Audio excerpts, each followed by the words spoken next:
That animal is in direct violation of the Cedarwood Estates pet prohibition. I have told you this over and over again.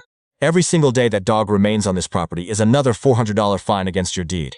I currently have $8,500 in fines stacked against your property, and I am moving forward with foreclosure proceedings this week. If that dog is not gone, I will get away. Get away. Oh my God. Stop. Good boy.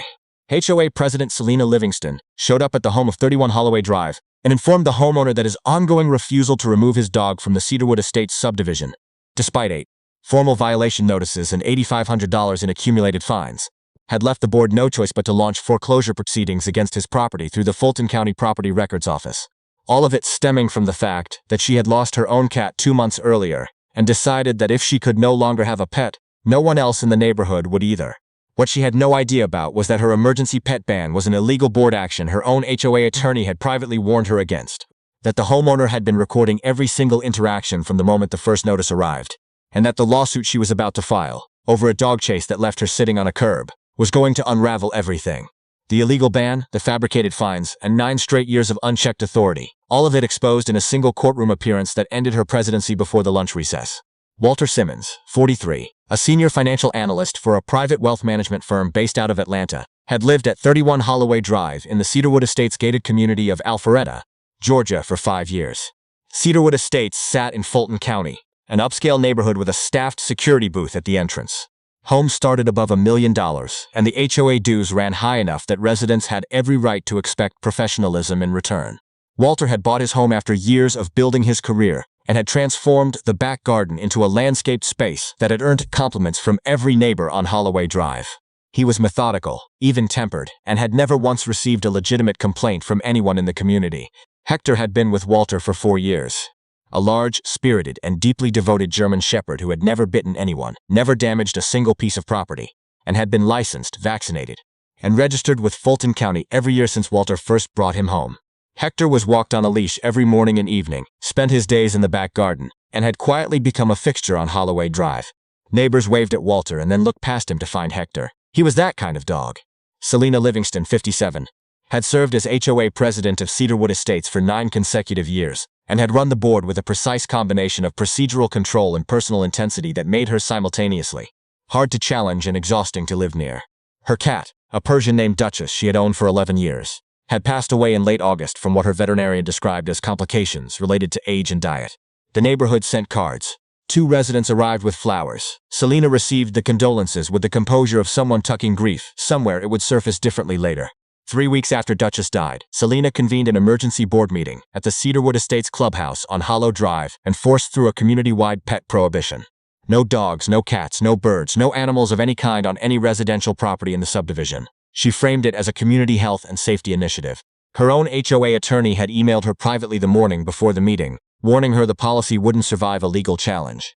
She called the meeting anyway and pushed it through with 3 board members in the room.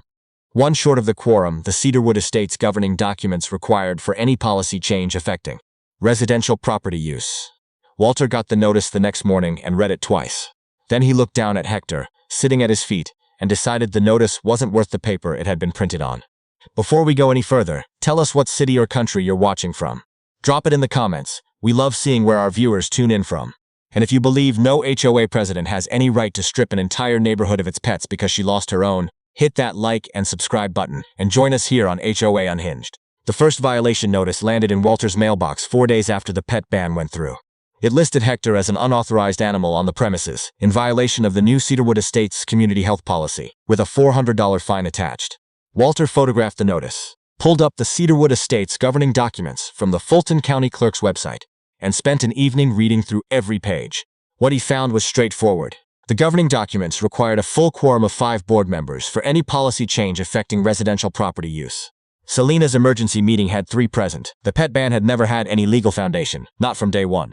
He sent a formal written response to the HOA board the following week, citing the exact section of the governing documents that invalidated the vote and making clear he would not be removing Hector and would not be paying the fine. He kept his tone professional and his language exact. Then he went right back to walking Hector down Holloway Drive every morning the same way he always had.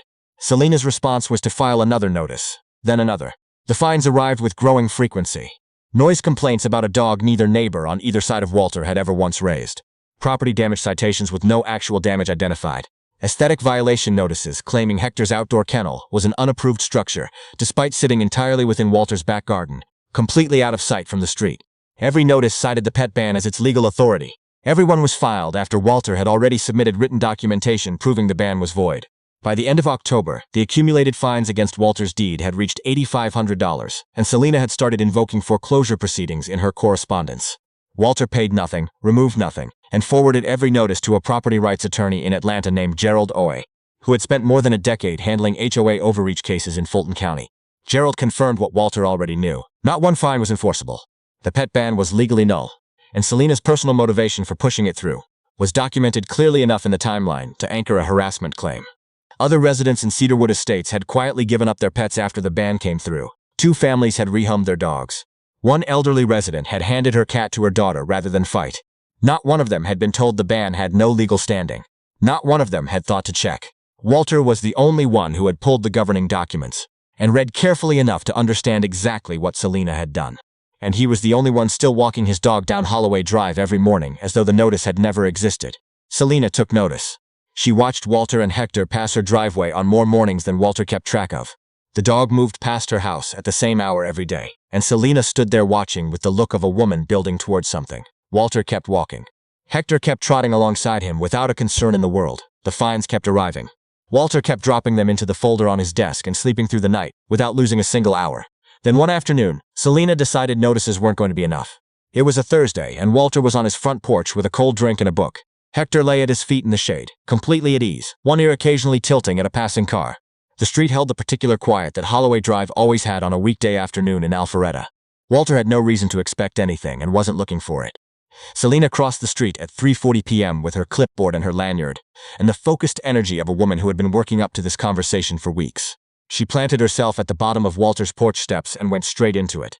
The pet ban, the unpaid fines, the foreclosure threat, all of it, delivered at full volume, clipboard swinging toward Hector the entire time.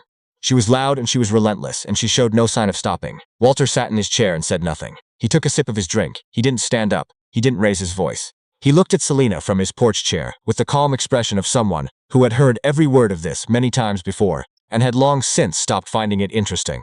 Then he reached down and unclipped Hector's leash. Hector stood, looked at Selena at the bottom of the steps, and made his decision.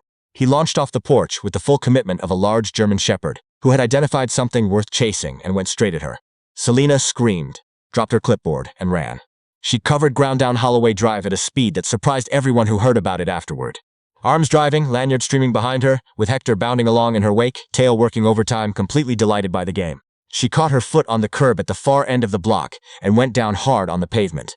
Hector stopped, gave her a single investigative sniff, and trotted back up Holloway Drive to Walter's porch. Walter had not moved from his chair. Selena filed her lawsuit against Walter the following week, claiming dangerous animal, negligence, and personal injury from the fall. She submitted it with the same certainty she'd carried into every HOA enforcement action she'd ever launched, confident her title and her paperwork would hold up the way they always had. Gerald filed the response 4 days later, and it was thorough. The first argument was trespass. Selena had entered Walter's private property without invitation, had not been asked up the porch steps, and had been standing on his land without permission when the interaction with Hector occurred. Under Georgia law, a property owner carries significantly reduced liability for incidents involving trespassers on their own property. The second argument was provocation. Selena had come onto the property aggressively, had been shouting at the base of the steps, and had created the conditions for the dog's reaction entirely on her own. The third argument was the pet ban. Gerald attached the full governing documents analysis confirming the ban had been illegally passed without quorum and had never constituted a valid HOA policy from the moment it was announced. The judge heard the case in Fulton County Superior Court and ruled in Walter's favor on every single count. The trespass finding alone was enough to dismiss her personal injury claim. The pet ban was formally declared null and void and entered into the public record as an unauthorized board action. Every fine Selena had placed against Walter's deed, all, was dismissed, and she was ordered to pay his full legal fees.